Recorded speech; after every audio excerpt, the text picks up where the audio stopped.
എനിക്ക് ഏറ്റവും സന്തോഷമുള്ള എന്താണെന്ന് വെച്ച് കഴിഞ്ഞാൽ ആറാട്ടെണ്ണൻ ഇഷ്ടപ്പെട്ടു എന്നുള്ളതല്ല ഞാൻ പറഞ്ഞത് ഇതിനോട് ഉദാഹരണം ഇനി ആർട്ടിലിന്റെ കാര്യം പറയാനില്ല.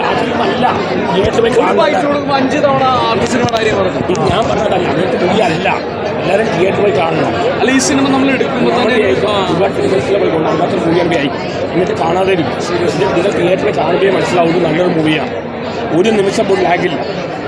ഞങ്ങൾ ഇതൊരു ഒരു ക്രൈം സസ്പെൻസ് ത്രില്ലറാണ്. ഞങ്ങൾ തുടക്കം പോലെ അങ്ങനെ തന്നെ ചെയ്ത്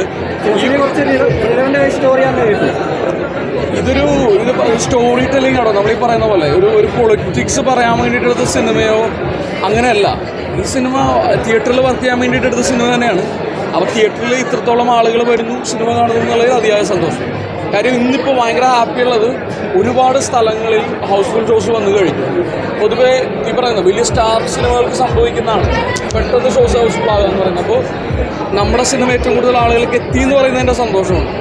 അത്യന്തമായിട്ട് ഒരു കമേഴ്ഷ്യൽ സിനിമയാകുമ്പോൾ അതിൻ്റെ പിറകിൽ ഒരു കമേഴ്ഷ്യൽ സൈഡാണ്. അപ്പോൾ ഹാപ്പി. Thank you. നമ്മുടെ ഈ സിനിമയിൽ അഭിനയിച്ച നമ്മുടെ സുഹൃത്തിൻ്റെ വൈഫാണ് മകനാണ്. നിങ്ങൾ കണ്ടോ പടം? എങ്ങനെയുണ്ട് നിങ്ങൾ പറയും? നിങ്ങൾക്ക് ഇഷ്ടപ്പെട്ടു? എനിക്കും ഇഷ്ടപ്പെട്ടു. അല്ല, ഈ പറയുന്ന ആളുകൾക്കൊക്കെ സിനിമ വർക്കായിട്ടുണ്ട്. അപ്പോൾ തീർച്ചയായിട്ടും തിയേറ്ററിൽ വന്നിട്ട് സിനിമ കാണും എന്ന് പറയുന്നത്